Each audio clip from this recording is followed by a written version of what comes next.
구약성경 레위기 5장 14절로 6장 7절까지의 말씀, 우리 다 같이 한 목소리로 합독하겠습니다. 여호와께서 모세에게 말씀하여 이르시되 누구든지 여호와의 성물에 대하여 부지 중에 범죄하였으면 여호와께 속건제를 드리되 내가 지정한 가치를 따라 성소의 세겔로 몇 세겔 은에 상당한 흠없는 수량을 양떼 중에서 끌어다가 속건제로 드려서 성물에 대한 잘못을 보상하되 그것에 5분의 1을 더하여 제사장에게 줄 것이요 제사장은 그 속건제의 수량으로 그를 속하여 속죄한즉 그가 사함을 받으리라. 만일 누구든지 여호와의 계명 중 하나를 부지 중에 범하여도 허물이라 벌을 당할 것이니 그는 내가 지정한 가치대로 양떼 중 흠 없는 수량을 속건 제물로 제사장에게로 가져갈 것이요 제사장은 그가 부지 중에 범죄한 허물을 위하여 속죄한즉 그가 사함을 받으리라. 이는 속건제니 그가 여호와 앞에 참으로 잘못을 저질렀음이니라. 여호와께서 모세에게 말씀하여 이르시되 누구든지 여호와께 신실하지 못하여 범죄하되 곧 이웃이 맡긴 물건이나 전당물을 속이거나 도둑질하거나 착취하고도 사실을 부인하거나 남의 잃은 물건을 줍고도 사실을 부인하여 거짓 맹세하는 등 사람이 이 모든 일 중에 하나라도 행하여 범죄하면 이는 죄를 범하였고 죄가 있는 자니 그 훔친 것이나 착취한 것이나 맡은 것이나 잃은 물건을 주운 것이나 그 거짓 맹세한 모든 물건을 돌려보내되 곧 그 본래 물건의 5분의 1을 더하여 돌려보낼 것이니 그 죄가 드러나는 날에 그 임자에게 줄 것이요 그는 또 그 속건 제물을 여호와께 가져갈 것이니 곧 내가 지정한 가치대로 양떼 중 흠 없는 수량을 속건 제물을 위하여 제사장에게로 끌고 갈 것이요 제사장은 여호와 앞에서 그를 위하여 속죄한즉 그가 무슨 허물이든지 사함을 받으리라. 아멘. 5대 제사에 대한 이야기들을 들으면서 우리가 언제나 드리고 있는 예배가 더욱더 새로워지기를 바랍니다. 우리가 번제에 대한 이야기했었고 소제와 화목제와 속죄제와 속건제 예물 제사를 이야기를 했는데, 여러분 그중에 가장 중요한 게 뭐냐 이렇게 말하면 뭐 기본이 되는 번제다, 아니면 죄를 속하는 속죄제다, 속건제다, 뭐 사람이 보기에 따라 뭐 강조해서 무엇이 제일 중요한 것 같다 우리가 말할 수 있는데, 여러분 우리가 참 죄를 속하는 것은 중요한데 죄를 속하는 것 자체가 목적은 아니죠. 그렇죠? 우리가 죄를 속해야 되는 목적이 뭘까요? 하나님께 번제해야 되는 목적이 뭐고, 소제해야 되는 목적이 뭐고, 하나님께 의롭게 또 사랑을 실천하며 하나님을 경외하며 살아야 가야 하는 한 가지 이유가 뭘까? 목적을 우리가 이야기한다면 여러분 그 뭐겠어요? 하나님과의 화목이에요. 그렇죠? 하나님과 화목한 거예요. 그리고 뭡니까? 이웃과 화목한 거예요. 여러분 우리가 예배할 때에 다른 더 신앙적인 담론을 이야기하거나 다른 어떤 논의를 할 때에도 하나님과의 화목, 이웃과의 화목, 여러분 이것이 어떻게 보면 최종적인 우리의 목표예요. 오늘 우리는 속건제에 대한 이야기를 하고 있습니다. 속건제는요 몇 가지 특징이 있는데 그 특징들을 다 이루어내었을 때 남는 게 이거예요. 하나님과의 화목, 사람과의 화목. 그러면 하나님과 사람과 화목하기 위해서 이러이러한 절차를 밟으라고 오늘 우리에게 말씀해 주신 것이 속건제라는 거죠. 그러니까 속건제 너무너무 중요한데 속건제가 목표하는 것은 하나님과 사람과의 화목이라는 것을 기억을 하시고, 우리가 가지고 있는 이 믿음, 우리가 가지고 있는 신앙이 여러분 하나님과 여러분 주변의 모든 사람들과 의로움 가운데 화목하는 저와 여러분 되시기를 원해요. 죄와 타협해서 화목한 것은 여러분 그 진정한 하나님 앞에서 화목이 아닙니다. 그래서 말씀드립니다. 하나님의 의로움 앞에서 화목한 저와 여러분 되시기를 원해요. 누구하고 누구요? 하나님과 여러분 사이. 또 누구하고 누구요? 여러분과 이웃 사이에 하나님의 의로움 앞에서 화목하여지는 것을 여러분 목적으로 여러분 우리가 살아가는 것이 마땅한 거예요. 그를 위해서 노력하시고요, 그를 위해서 참으시고요, 그를 위해서 용서하시고요, 그를 위해서 갚으세요. 그것이 우리가 속건제를 논하기 전에 제일 중요하게 우리가 가지고 있어야 할 목적이다. 그럼 우리가 죄를 속하는 예배를 주님이 2개를 말씀해 주셨어요. 다른 건 다 하나인데 죄를 속하는 이 예배를 2개나 지정해 주셨다는 것은 그만큼 죄를 속하는 이 문제가 하나님과의 화목을 위해서, 이웃과의 화목을 위해서 그만큼 중요하다는 거예요. 5개의 제사 가운데서 2개가 죄를 속하는 것을 목적으로 하고 있으니까. 그럼 여러분 우리가 이 2개를 속죄제와 속건제를 좀 비교를 해보면 좋겠죠. 비교를 해보면 하나님께서 죄를 속하기를 원하시는 것이 이렇게 좀 디테일하시구나. 그러니 우리가 죄 짓지 말고 살아야겠다라는 걸 알게 될 뿐만 아니라 또한 속죄제와 속건제가 무엇이 다른지를 우리가 알면서 속죄도 더 잘 이해하게 되고 속건제도 더 잘 이해하게 되겠죠. 제일 먼저 결론적으로 여러분 속죄제와 속건제는 가장 큰 차이점이 하나 있는데, 속죄제는 돌이킬 수 없는 죄예요. 그런 죄들 있죠. 여러분 그런 죄들을 있어요. 어떻게든 내가 죄를 짓고 실수를 했는데 돌이킬 수가 없어. 우리 속담으로 엎드러진 물처럼, 엎어진 물처럼 돌이킬 수 없는 죄들이 있어요. 하나님에 대해서나 사람에 대해서도. 여러분 그것은 하나님 아버지 앞에 온전히 속죄의 제사를 드리는 것입니다. 그런데 그렇다면 속건제는 뭐예요? 돌이킬 수 있는 죄들이에요. 여러분 방법을 되도록 찾으세요. 어떤 것이라 하더라도 돌이킬 수 있다면 돌이키시는 거예요. 찾아가야 한다면 찾아가시고요, 기다려야 한다면 기다리시고요. 찾아가서 우리가 어떤 잘못을 고백하고 속죄를 했는데도 그 사람이 안 받아준다. 그건 여러분 그 사람의 몫인 거예요. 그러나 우리는 우리의 몫을 진실하게 다해야 되는 거죠. 그를 위해서 보상 내지 배상을 해야 한다면 하시는 거예요. 보상과 배상은 조금 다릅니다. 나의 어떤 실수나 실책으로 인한 피해가 발생을 했는데 아니면 상대방을 격려하고 싶은데 뚜렷하게 이것이 내 죄가, 내가 명백한 나의 죄가 아님에도 불구하고 우리가 더해주는 것을 보상이라 그러고, 명백한 내 잘못에 인해서 손해를 보전해 주는 것을 배상이라 그러죠. 그래, 보상과 배상은 조금 달라요. 그렇지만 여러분 화목을 위해서 보상 내지는 배상이 물질적으로 필요하다 하시면 그것도 여러분 하시는 거예요. 그것이 하나님께서 기뻐하시는 일이고 또 사람과의 화목을 위해서도 필요한 일입니다. 속건제는 이러와 같이 돌이킬 수 있는 죄를 논하다 보니까 주로 어떤 이야기가 많아요? 재물, 재산, 성물, 물질에 대한 이야기가 많아요. 그래서 여러분 행여나 너무 어려워서 아니면 힘들어서 아무도 모르니까 몰래 이렇게 큰 돈 아니라 하더라도 이렇게 한 거 있으면 여러분 꼭 속건제사 드리셔야 돼요. 속건제사를 드리셔야 됩니다. 그것이 하나님과의 화목, 이웃과의 화목에 매우 중요한 것이에요. 뭐 덮고 모른 척 살 수 있겠죠.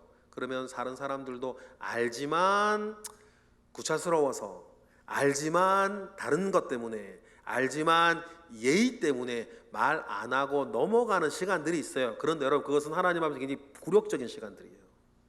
여러분들이 왕같은 제사장인데, 왕같은 제사장으로 살아가야 할 우리들이 어떤 이유에서건 굴욕적인 시간을 이어가고 반복하는 것은 안 되는 일입니다. 그것은 다른 사람은 설령 모른다 하더라도 하나님은 아시니까. 그러한 여러분 속건의 제사를 우리가 온전히 드려서 여러분 정말 화목을 온전히 이루어 가시고 여러분 속으로부터도 떳떳하고 당당한 일들이 여러분 우리 가운데에 있기를 주님의 이름으로 축복합니다. 좀 더 구체적으로 속죄제와 속건제를 비교를 해보면 여러분 속건제는요 속죄제와는 달리 공동체 회중이 함께 드리는 예배가 없어요. 속죄제에는 그런 게 있었죠. 제사장이 죄를 범하거든 회중이 죄를 범하거든 그런 집단적으로 그 한 곳이 범죄를 범하는 예가 있었는데 그래서 속하는 제도도 있었는데 속건제에는 공동체가 드리는 경우가 없어요. 대부분의 속건의 제사들은 자기 속에서 개인적으로 은밀하게 일어나는 일들이에요. 이것이 유혹이 됩니다. 개인적으로 은밀하게 일어났던 일이었으니까 감추기도 좋겠죠. 모른 척할 수도 있겠죠. 나만 시치미 때문 되겠죠. 그런데 여러분 하나님께서는 우리에게 말씀하십니다. 오늘 올해 우리의 주제처럼 너희도 거룩하라. 너희도 거룩할지어다. 내가 거룩하니 너희도 거룩할지어다 라고 말씀하시는 하나님의 말씀 앞에 여러분 개인적인 그 모든 일들에 대해서도 해결을 잘 해나가시는 게 중요해요. 두 번째 속죄제와 속건제의 또 가장 뚜렷한 차이점이 뭐냐면 드리는 제물이 속건제에는 정해져 있어요. 속죄제에는 소부터 시작해서 비둘기도 안 되는 극빈층은 곡물 가루로라도 고운 가루로라도 드리라 그랬죠. 고운 가루 2리터 정도로라도 드리라 그랬습니다. 그러니까 속죄제는 여러분 어떠한 경우에라도 반드시 드릴 것에 대해서 얘기를 하는데 속건제는 제물이 정해져 있어요. 수량으로 정해져 있습니다. 왜냐하면 속건제의 대부분의 범위가 물질, 재정에 대한 것이기 때문이에요. 그러니 자기가 했던 그 부분들에 대해서 하나님께서 수량으로 제물을 딱 정해주셨으면 가난한 사람도 수량으로 드려야 되고 부자도 수량으로 드려야 돼요. 하나님 왜 그렇게 하셨을까? 값을 치르라는 것입니다. 값을 치르라는 거예요. 극빈자라 하더라도 속죄제는 고운 가루 2리터로 드릴 수 있는데 속건제는 그렇지 않아요. 값을 치르시는 거예요. 그래서 여러분이 혹시나 누구에게 피해를 여러분 입히셨다면 그 값을 치르셔야 돼요. 그거 안 치르고 혼자 나는 자유했네, 모르네, 은혜네, 여러분 그건 하나님을 모독하는 것입니다. 그래서 제물은 오직 수량으로 정해져 있어요. 그리고요, 여러분 우리가 오늘 본문에 보면 15절에도 그 얘기가 나오는데 내가 지정한 가치를 따라 18절에도 내가 지정한 가치를 따라 이렇게 이야기가 종종 나와요. 그런데 6장 6절에도 나오죠. 내가 지정한 가치대로 이런 얘기가 나오는데 이것이 손해평가를 자기가 하라는 게 아니에요. 그러니까 내가 이 정도 하면 되겠다 여러분 그렇게 판단하라는 게 아니고 3절에 내가 정한 가치를 따라라고 하는 말은 뭐냐면 제사장의 평가를 통해서 어느 정도의 배상을 해야 된다라고 말하는 거예요. 이 어느 정도 해야 된다. 그러니 여러분 우리가 정말 속건의 제사를 해야 되는데 딱 명확하게 드러나지 않는 좀 애매한 부분들이 있으면 여러분 목회자들과 상담하시는 것도 괜찮아요. 여러분 다른 이들하고 상담하시면 막 행여나 말이 돌 수 있는데 저랑 이야기하시면 말이 안 도는 거 아시죠? 그래서 목회자와 어느 정도까지 내가 해야 될지 속건을 이야기하고 싶을 때 어느 정도로 했으면 좋을지 여러분 목회자들과 상의하시는 것도 괜찮아요. 좋아요. 그래서 제사장의 평가를 통해 최소한의 어떤 가치를 평가받는 것이 있습니다. 근데 거기에다가 하나님께서 뭐라 그러세요? 거기에 뭐를 더해서 5분의 1을 더하라. 20%를 더해서 하라. 이 20%가 뭐기 때문이에요? 자기의 진심이기 때문이에요. 자기의 진심은 제사장이 정해주는 거기에 있는 것이 아니라 자신의 진심은 더해지는 20%의 자기의 진정성이 있는 것입니다. 그러면 여러분, 우리가 이런 얘기를 딱 논했을 때에 하나님께서 굉장히 우리가 정말 정결하고 깨끗하고 흠이 없고 티가 없게 살기를 원하시는구나 아시겠죠? 하나님을 향해서도 이웃을 향해서도. 왜 하나님이 그러실까요? 그만큼 여러분들이 소중하기 때문이에요. 그만큼 여러분들이 소중하기 때문이에요. 하나님은 여러분을 너무너무 소중하시고 소중하게 생각하시고 사랑하시기에 여러분들이 때묻히고 살기를 원치 아니하시고 흠 가지고 살기를 원치 아니하시고 언제 어디서 누구와 함께 있든지 간에 하나님은 여러분이 영화롭고 복되고 행복하고 의롭기를 원하세요. 마치 여러분이 여러분의 가장 소중한 아들, 딸 생각할 때의 마음과 똑같을 거예요. 여러분의 자녀들이 어디 가서 구박받고 괄시받는 거 싫으시고, 여러분의 아들, 딸들이 어디 가서 눈치 보며 있는 거 싫으시고, 여러분의 아들, 딸들이 누구한테 피해 입는 것도 싫지만 누구한테 피해를 막 주며 사는 모양으로 있는 건 너무너무 싫으시잖아요. 그러니 하나님도 우리가 그렇게 살기를 원치 않으셔서 이러한 내용들을 통해 어떻게 우리가 더 존귀하게 살아가야 할지에 대해서 여러분 우리에게 말씀하시고 있다는 사실들을 여러분 꼭 기억하시기를 부탁을 드립니다. 네. 그리고는 우리 14절부터 살펴볼 텐데요. 하나님께서 모세에게 말씀하십니다. 속건제를 명령하세요. 제가 지금 드렸던 설명들을 여러분 기억하며 읽어보세요. 우리 15절 읽어보겠습니다. 시작. 누구든지 여호와의 성물에 대하여 부지 중에 범죄하였으면 여호와께 속건제를 드리되 내가 지정한 가치를 따라 성소의 세겔로 몇 세겔은에 상당한 흠 없는 수량을 양떼 중에서 끌어다가 속건제로 드려라 라고 합니다. 그래서 이렇게 제사장이 산정하여서 이 정도 수량이라 하더라도 뭐 가치가 다를 수 있겠죠.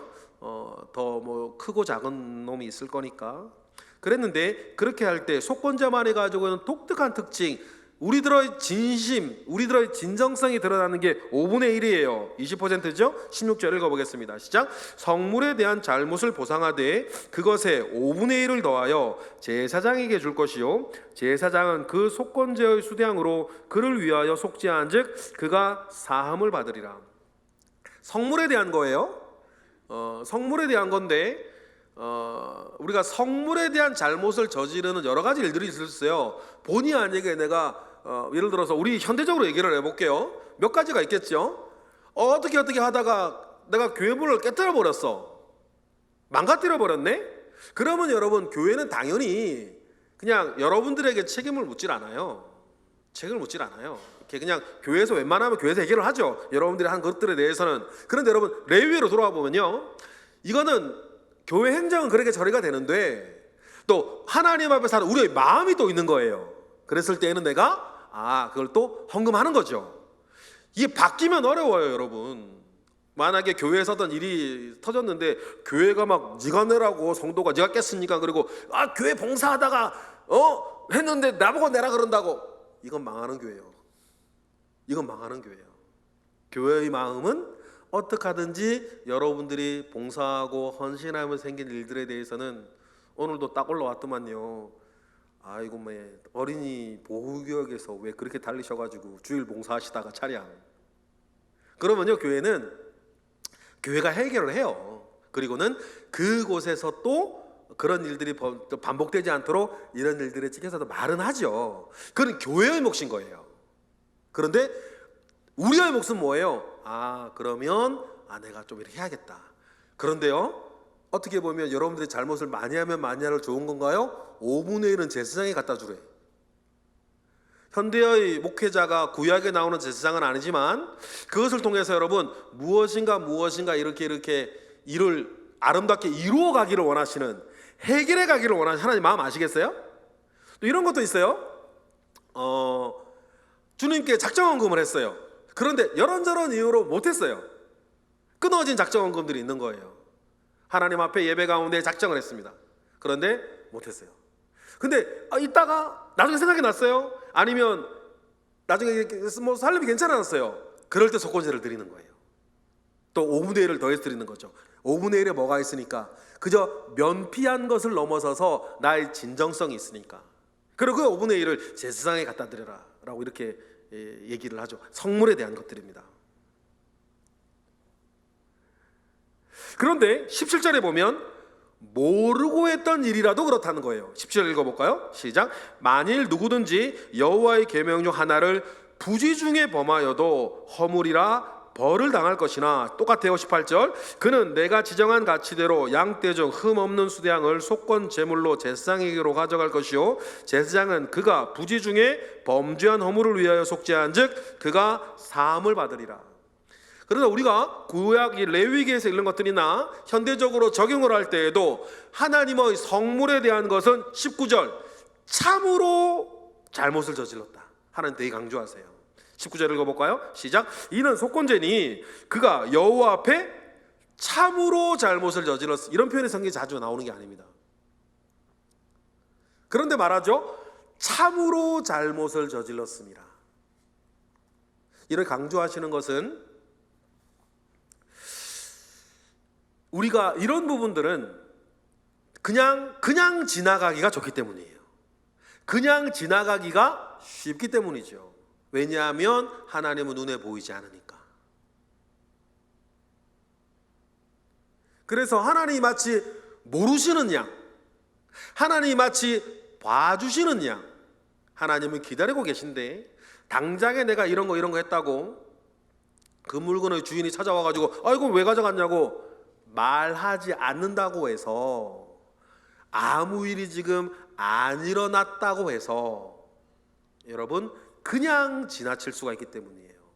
그래서 하나님께서 한번 강조하시는 거죠. 참으로 잘못한 것이다.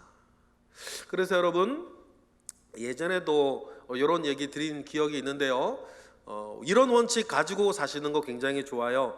내 것은 하나님 것이 될 수 있어도 하나님 것은 결코 내 것이 될 수 없다. 아시겠어요?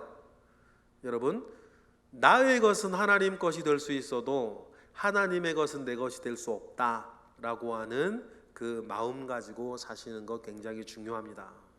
이런 이들, 이런 우리가 속건의 영역 안에 들어가야 있는, 하나님께 드려진 성물 가운데에 속건의 영역에 들어가야 되는 영역들이 우리 가운데 의외로 많아요.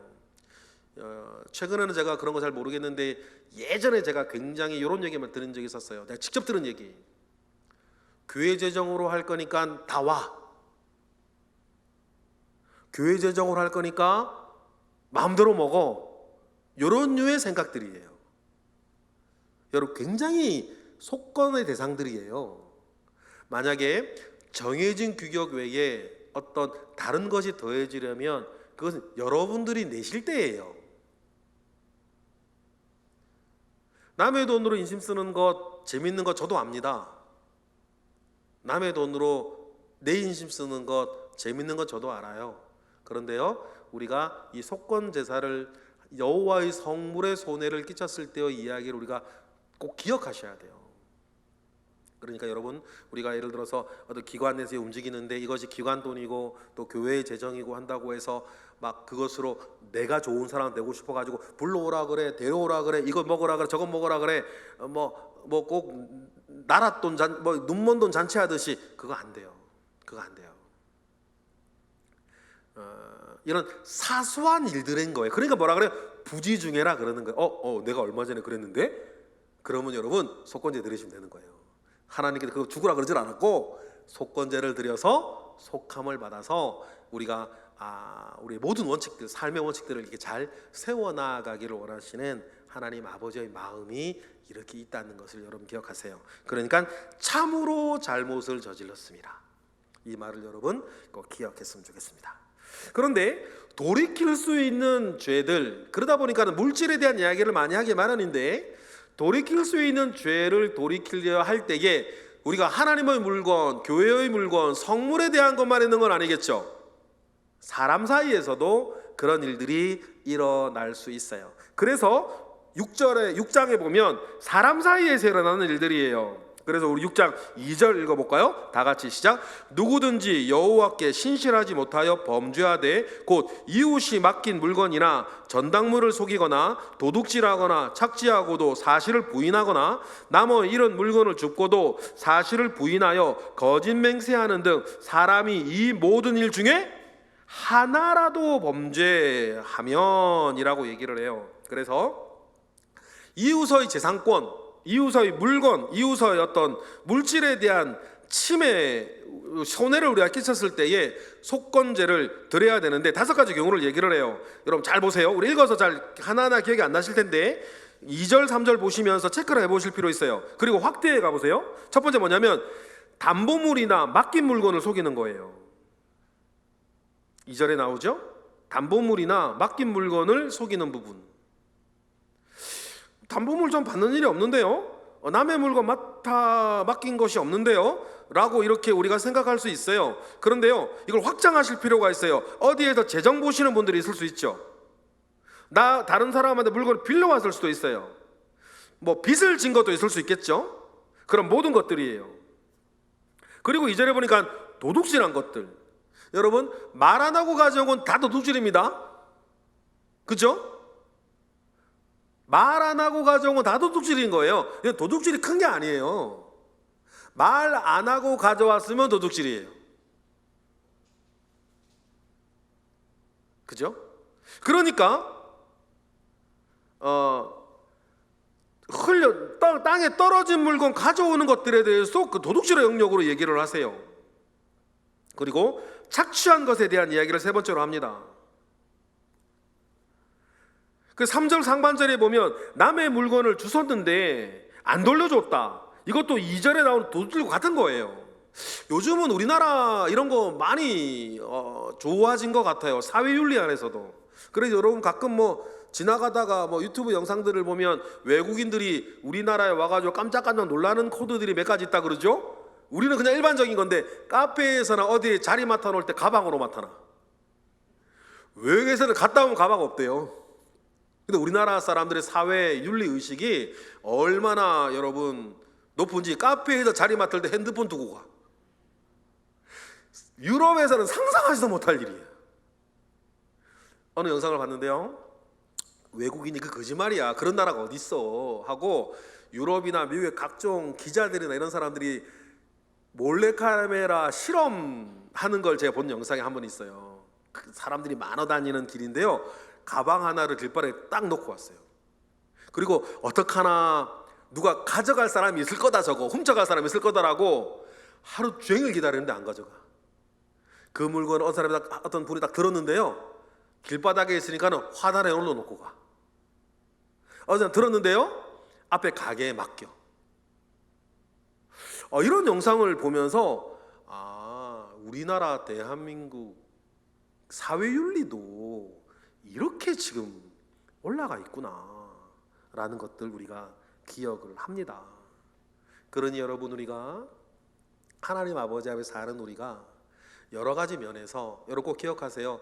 주순 것이든 무엇인 것이든 이 물건에 대한, 이것에 대한 권을 가지고 있는 사람에게 말하지 않고 진행한 건 다 도둑질인 거예요. 그리고 여러분, 우리는 잘 알지 않습니까? 말하면 열애아 그래 하라 그래. 누가 하지 말라 그래요, 웬만한 것들은. 그렇죠? 그래 여러분, 큰 것이나 작은 것이나 여러분 이래 우리가 말하시면 돼요. 말하시면 돼요. 그리고 3절 하반절에 보면 거짓 증인에 대한 이야기도 나오고요.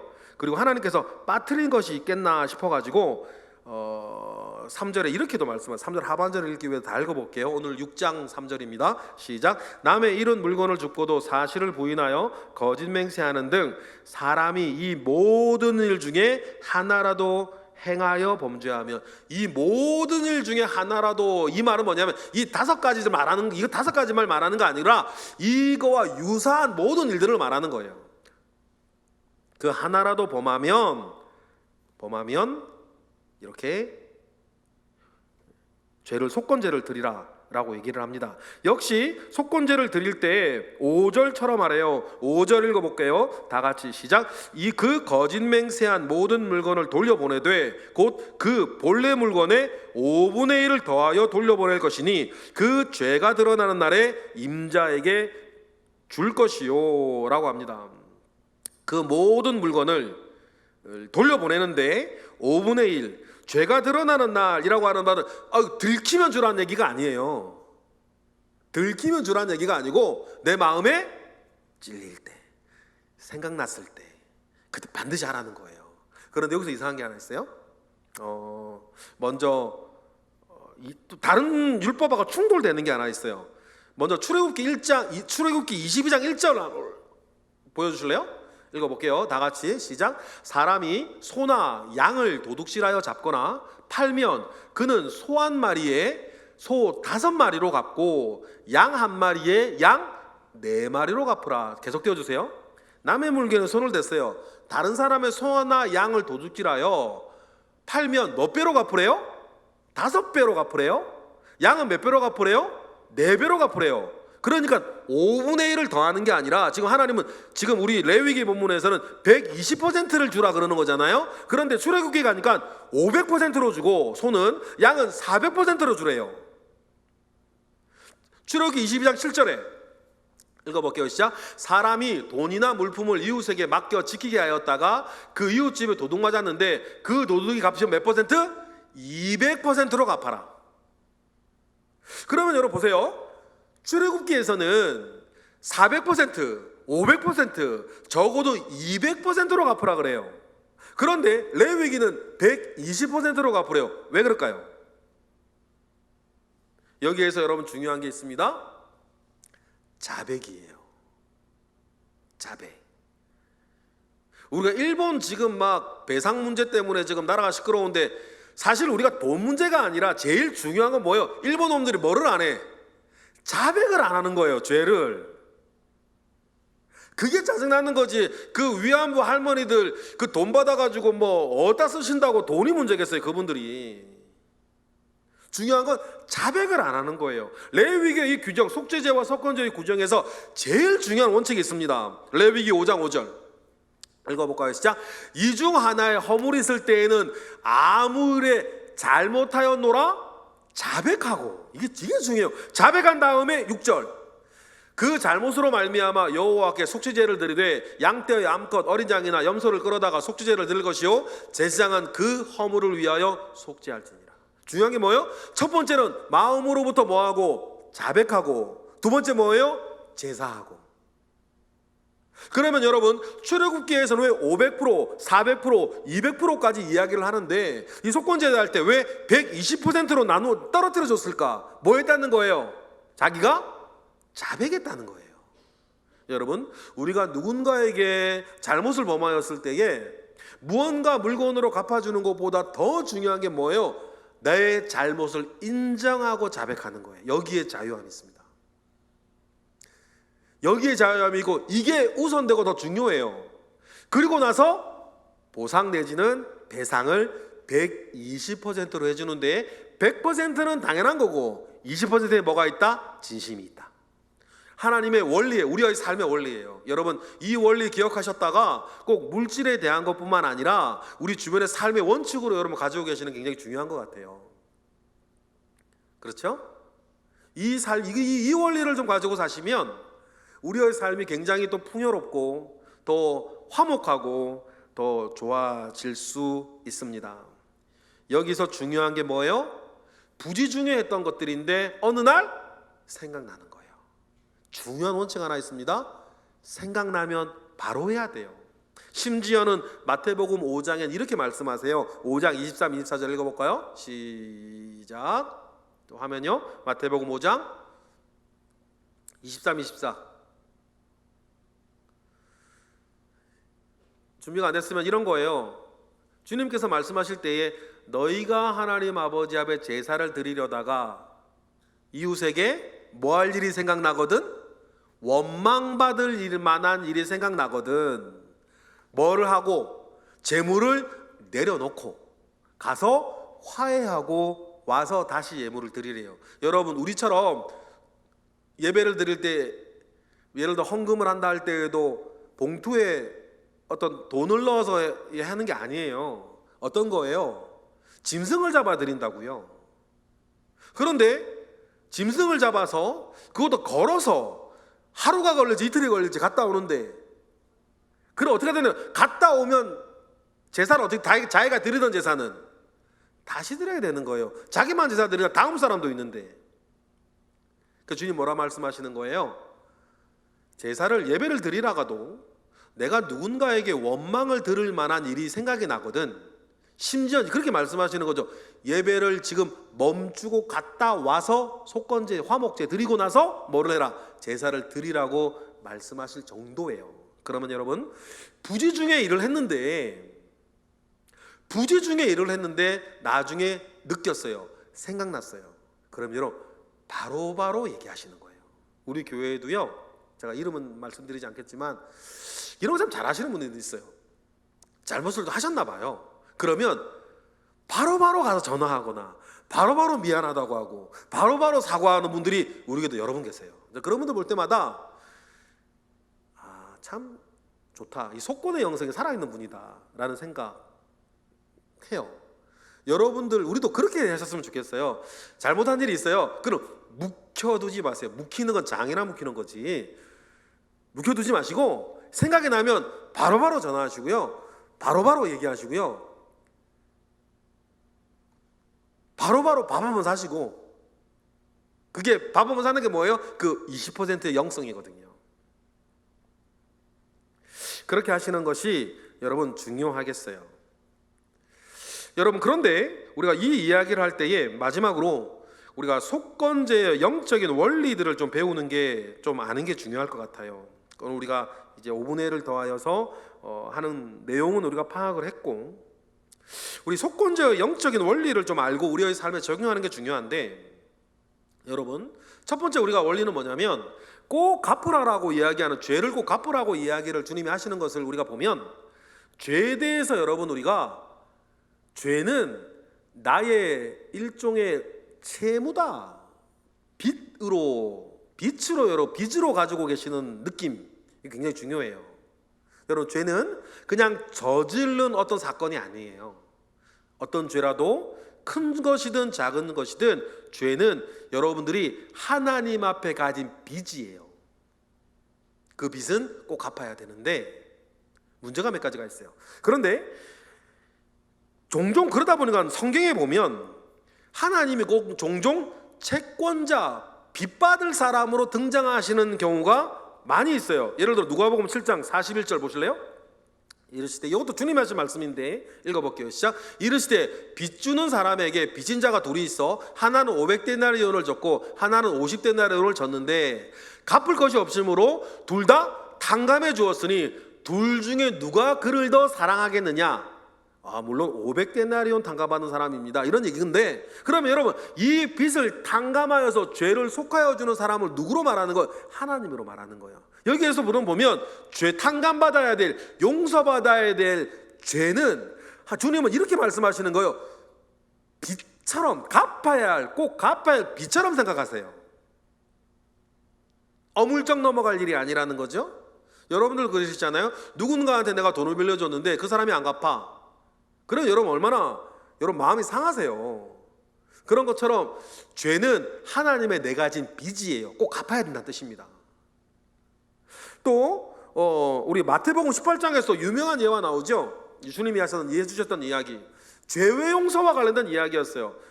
제가 읽어보니까 눈으로 보세요. 그때 베드로가 나와 주여, 형제가 나에게 죄를 범하면 몇 번이나 용서해 주리이까? 7번까지만 되겠습니까? 했어요. 예수께서 이르시되 내게 이르노니 7번뿐 아니라 7번에 7번 49번까지라도 해라. 그러니까 그러면서 하셨던 얘기 거예요.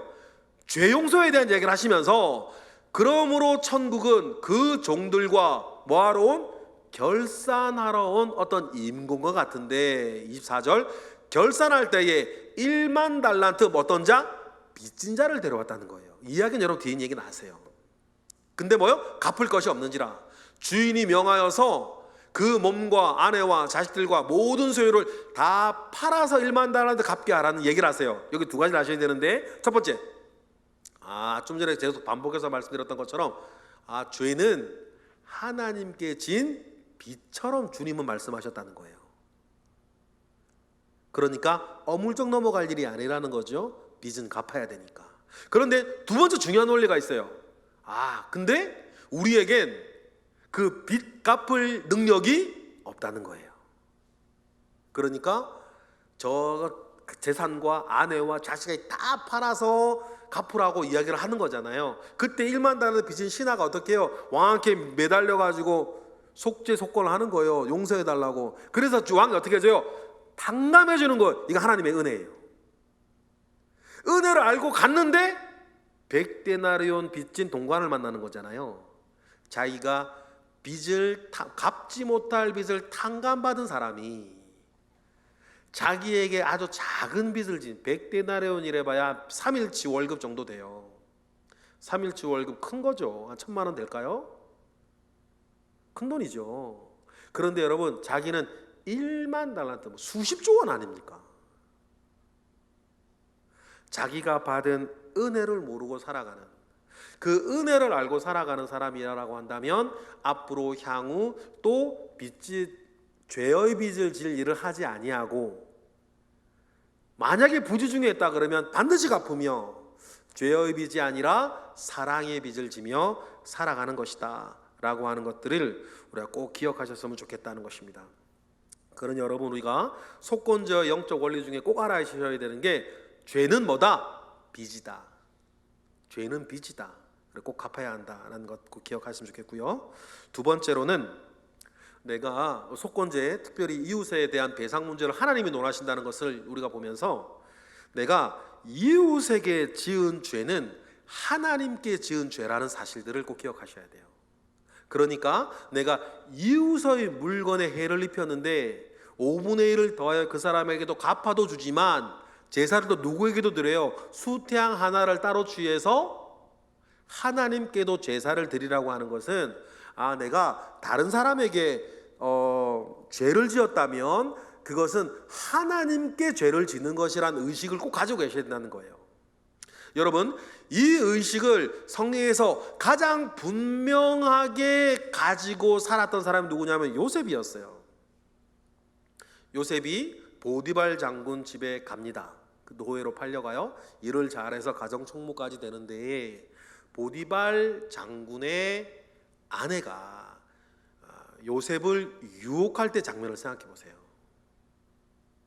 그 아내 한편으로 생각하면요, 여러분, 그 보디발 장군 할 때 그 장군이라는 단어가 그 술 맡은 관원장, 떡 맡은 관원장 똑같은 단어예요. 다시 말하면 보디발 장군이 추측을 해보면 환관이었을 가능성이 굉장히 높아요.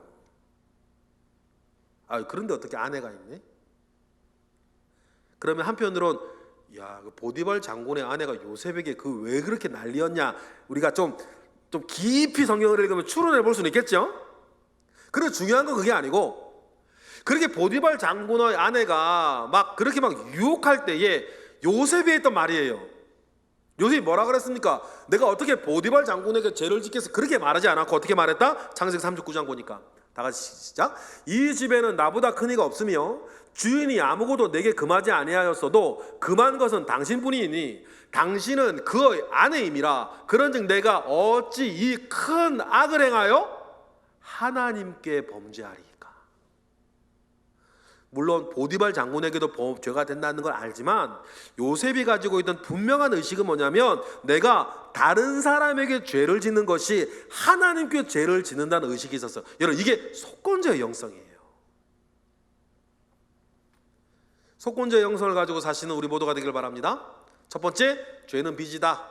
두 번째, 사람에게 죄 짓는 것은 하나님께 죄 짓는 거다. 그리고는 마지막으로, 속건제는 내가 하나님을 사랑하며 살겠다, 이웃을 사랑하며 살겠다라고 하는 회복의 도전이에요. 여러분, 우리나라 말 참 재밌는 말이 많은데, 시치미를 뚝 뗀다 이런 것처럼, 우리가 시치미를 뚝대고 살지 아니하고 하나님을 향한 화목의 회복, 이웃을 사람을 가족을 향한 화목의 회복을 위해서 여러분 애를 쓰셨으면 좋겠어요. 그래서 마태복음 22장 36, 40절을 보니까 대강령, 우리가 반드시 지켜야 할 율법의 대강령으로 주님이 말씀하셨던 유명한 구절이 있지 않습니까? 우리 읽어볼까요? 마태복음 22장 36절부터 40절까지 시작. 선생님, 율법 중에서 어느 계명이 크니까? 예수께서 이르시되 내 마음을 다하고 목숨을 다하고 뜻을 다하여 주 너의 하나님을 사랑하라 하셨으니 이것이 크고 첫째 되는 계명이요 둘째도 그와 같으니 내 이웃을 내 자신과 같이 사랑하라 하셨으니 이 두 계명이 율법과 선자의 강령이니라. 그런데 이것이 어떤 이유에서든지 깨어졌고 그 깨어진 것이 돌이킬 수 있는 여러분들의 노력으로 돌이킬 수 있는 일이라고 한다면 뭐 해라? 속건제를 드리듯이 하라. 이게 굉장히 중요한. 여러분, 귀찮게 시침이 뚝대고 그냥 모른 척 이거 안 했으면 좋겠어요. 두 가지를 위해서 하나님과의 화목, 또 이웃과의 화목. 우리 신앙생활의 최종적인 목적은 하나님과 화목하고 이웃과 화목하는 것입니다. 갚아야 될 것이 있으면 갚으시고요, 써야 할 편지가 있다면 선지를 쓰시고요, 전화해야 할 일이 있으면 전화하시고요, 찾아가야 한다면 찾아가시고요, 그가 받아주지 않는다면 받아줄 때까지 기다리시고요, 기도하시고요. 그런 일들이 우리 가운데 있어서 여러분, 우리가 속고나 영성 가운데에 찾아가 살아가시는 저와 여러분 되시기를 바랍니다. 이런 모든 일들이 가능한 이유가 뭘까요? 우리가 그런 행위를 했기 때문이 아니에요. 우리가 그렇게 찾아갔고 5분의 1을 더했고 이랬기 때문에 용서가 된 게 아닙니다. 이런 모든 것들이 가능한 것은 우리가 이걸 했기 때문이 아니고 이미 주님께서 우리의 뭐가 되셨기 때문이에요? 속건제물이 되셨기 때문이에요. 우리 주님이 이미 우리의 화목제물이 되셨기 때문이에요. 우리 주님이 십자가에서 이미 우리의 속죄제물이 되셨기 때문이에요. 그래서 이제 우리가 이렇게 하면 용서가 되는 거죠. 꼭 기억하시길 바랍니다. 그런 의미에서 우리 베드로전서 2장 22절 25절 읽어볼까요? 다 같이 시작. 그는 죄를 범하지 아니하시고 그 입에 거짓도 없으시며 욕을 당하시되 맞대어 욕하지 아니하시고 고난을 당하시되 위협하지 아니하시고 오직 공의로 심판하시는 이에게 부탁하시며 친히 나무에 달려 그 몸으로 우리의 죄를 담당하셨으니 이는 우리로 죄에 대하여 죽고 의에 대하여 살게 하려 하심이라. 그가 채찍에 맞음으로 너희는 나음을 얻었나니 너희가 전하는 양같이 길을 잃었더니 이제는 너희 영혼의 목자와 감독 되신 이에게로 돌아왔느니라. 이렇게 주님이 십자가에서 자신을 속죄의 제물, 속건의 제물, 화목의 제물로 자기를 드러내셨기 때문에 오늘 이 얘기를 우리가 할 수 있는 거예요. 주님은 무엇이니까? 우리의 화목 제물이시니까. 요한일서 2장 1, 2절 읽어볼까요? 시작. 나의 자녀들아, 내가 이것을 너희에게 쓰면 너희로 죄를 범하지 않게 하려 함이라. 만일 누가 죄를 범하여도 아버지 앞에서 우리에게 대언자가 있으니 곧 의로우신 예수 그리스도시라. 그는 우리 죄를 위하여 화목제물이니 우리만 위할 뿐 아니요 온 세상의 죄를 위함이니라. 할렐루야. 예수가 우리에게 그런 분이신 거예요.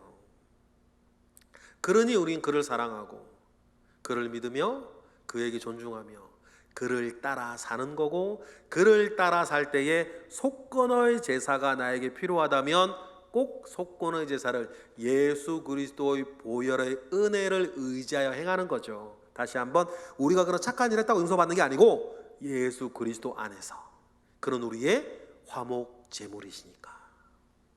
그 은혜 속에 사시는 저와 여러분 되시기를 주님의 이름으로 축복합니다. 기도하겠습니다. 할렐루야. 하나님, 감사와 영광을 올려드립니다. 크신 은혜 가운데에 우리와 함께하고 있습니다.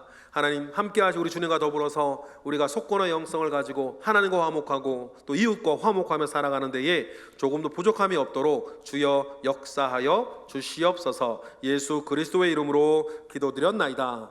아멘.